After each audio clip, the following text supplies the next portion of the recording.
Tes pieds touchent le sol. Remercie-le. Parce qu'il y a des gens, quand ils se sont levés, donc où ils se sont levés, ils sont tombés. Qu'est-ce qui s'est passé? C'est la paralysie. Ils vont courir. Ils vont commencer par courir. Ils vont commencer par courir. Ils vont commencer par courir. Mais toi, tu es en bonne santé. Tu respires bien. Mais dis encore merci Seigneur. Remercie encore le Seigneur. Ton aller et ton retour. Protégé. Oh Seigneur, merci. Amen. Nous allons baisser nos têtes, nous allons prier. Cette parole qui va sortir. Seigneur, que ça tombe sur une bonne terre. Et ça produise beaucoup de fruits. Pour la gloire de ton Seigneur. Merci Seigneur. Merci Seigneur. Merci Seigneur. Merci Seigneur. Au nom puissant de Jésus-Christ, nous avons prié. Au nom puissant de Jésus-Christ, nous avons prié. Vous savez, un jour, les apôtres ont posé une question au Seigneur. Que de la manière dont nous sommes derrière toi, de la manière dont nous marchons avec toi, et de la manière dont nous te servons là. Mais parmi nous là, qui est le plus grand?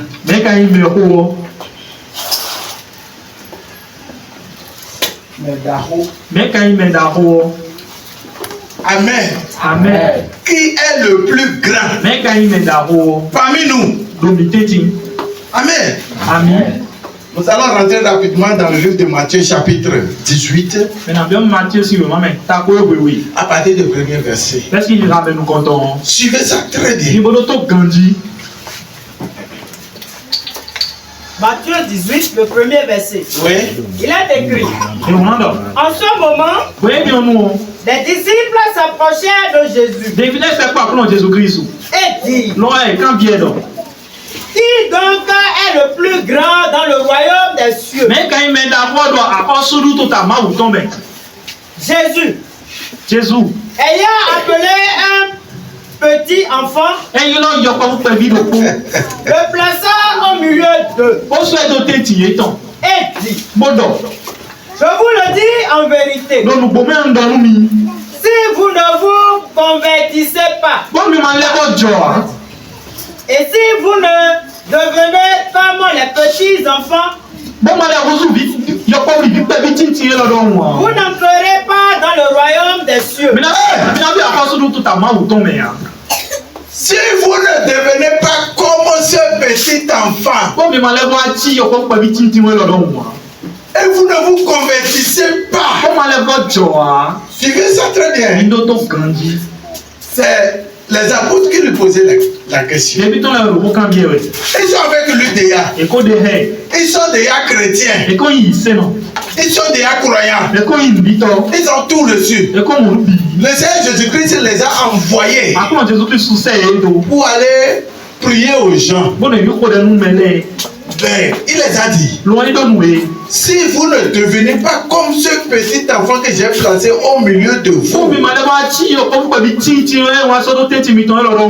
si vous ne vous convertissez pas, cela veut dire que se convertir, c'est quelque chose de continuel. Ne dis pas que je suis déjà venu à Christ.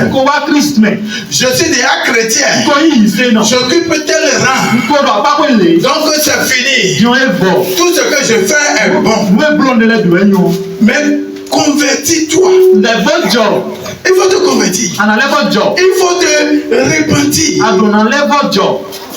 Sinon, le jour là, tu ne vas pas rentrer dedans. Dans le royaume des cieux. Tu dois être comme un enfant.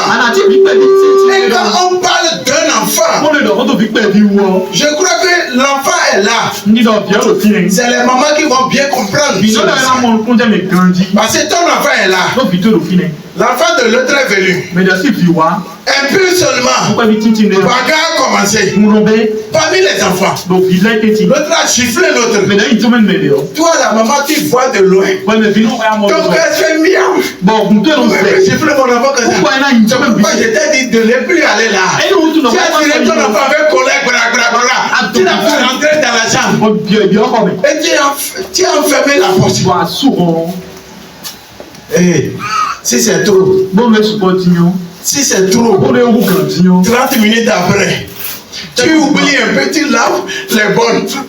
Tu vas voir ton enfant aller là, avec l'autre qui l'a sifflé tout à l'heure. Ils seront toujours amis. Et la face est là. Mais tu vois, c'est que la grande personne.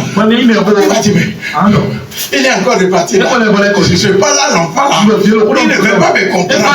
Comment l'enfant va te comprendre? L'enfant n'est pas comme toi. L'enfant a un seul cœur. Son cœur, c'est pur. C'est pur, je te dis. Même si on le gifle, il pardonne l'autre. Il va. Et il cause. Il s'amuse. Ils vont toujours ensemble. Le Seigneur dit, si tu n'es pas comme cet enfant, tu n'entreras pas dans le royaume des cieux. Continue la lecture. Verset 4. Oui. C'est pourquoi quiconque se rendra humble comme ce petit enfant. Quiconque se rendra humble comme ce petit enfant. Oh, il m'a fait ceci. Comment il peut me faire ça? Lui ne peut pas me faire ça. Hey. Quand tu vas te rendre humble comme ce petit enfant, pardonne, laisse ça. Je vous dis, ne pas donner. Laisse ça. Continue la marche. Parce que tu as un objectif à atteindre. Et ton objectif c'est où? Le royaume des... Amen. Amen. Alors quand tu as cet objectif, et tu sais que tu es en train de faire ta marche pour aller dans le royaume des cieux, alors tout ce que le Seigneur te dit, tu le feras. Mais quand tu oublies ça, et tu vis dans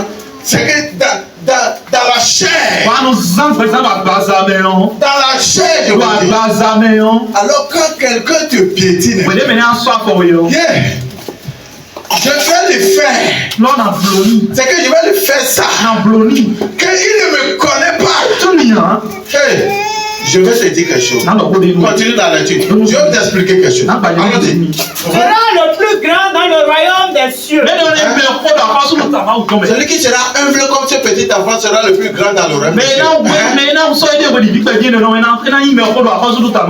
Continue. Verset 5. Oui. Et quiconque reçoit en mon nom un petit enfant, comme celui-ci, me reçoit moi-même. Tu reçois le Seigneur. Je te dis que tu reçois le Seigneur. Quand tu reçois ton frère, ta soeur, tu reçois le Seigneur. Mais pourquoi tu viens à l'église? C'est pour aller au ciel? Ou bien c'est pour avoir seulement un miracle et partir? Et pourquoi tu viens? Tu attends le Seigneur Jésus-Christ. Moi, c'est pour le ciel. Mais je ne connais pas pour toi. C'est toi-même qui dois connaître pour toi. Moi je viens. J'adore le Seigneur. Je le suis. Je le loue. Pour que ce jour-là, quand je serai là-bas, les cris, il y aura des trompettes qui vont tonner. Quand je suis déjà arrivé. Alors est-ce que ça serait comme ça pour toi? Est-ce que tu es prêt pour ça? N'oubliez pas ça. Tu veux venir? à Christ, alors c'est pour aller au ciel. Alors tu vas traverser cette difficulté. Tout ce que le diable peut mettre sur ton chemin. Je vous dis la vérité. C'est difficile. C'est difficile, hein? La marche là. Quand on dit la marche chrétienne, c'est difficile. Très difficile. Imaginez Jésus-Christ. Dieu. Il est venu sur la terre. Et il marchait. Oh Seigneur. Il travaillait. Arrivé à un niveau donné, ils l'ont arrêté. On veut le tuer. La croix sur lui. Et tout le monde l'insultait. Comme c'est un voleur. Comme c'est quelqu'un qui a fait que... Vous ne comprenez pas. Les gens le giflaient. Si tu étais là le jour là, tu allais faire quoi? On le giflait. On le gifle, on le dit. Il prend quelque chose pour bander ses yeux. Et quand on le gifle, on lui demande qui t'a giflé pour nous prophétiser. Oh, c'est une humiliation. Mais la Bible dit, il n'a rien dit. Il n'a rien dit. Oh Seigneur. Continue la lecture. Verset 6. Oui. Mais, si quelqu'un scandalisait un de ces petits, suivez ça très bien. Si quelqu'un, relis ça. Mais, amen. Si quelqu'un scandalisait un de ces petits, si me gadi, c'est bâtir. Scandaliser veut dire.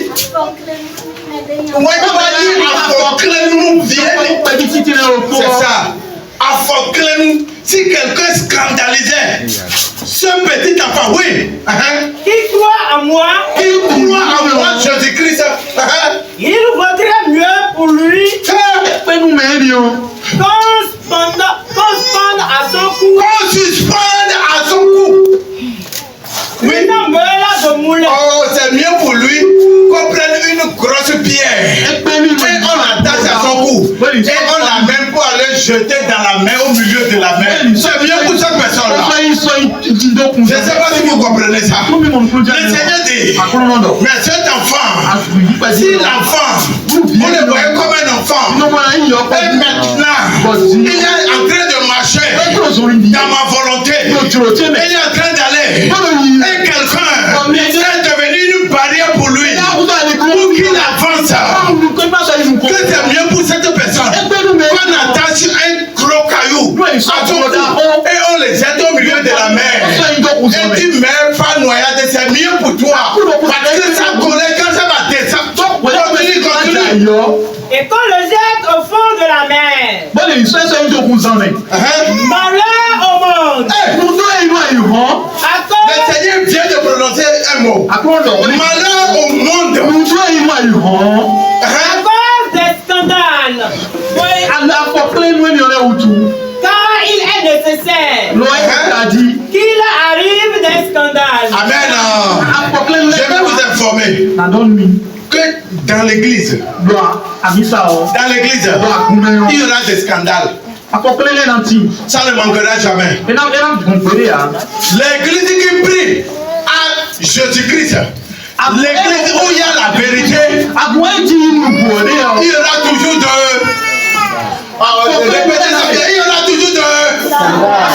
aura toujours de scandales.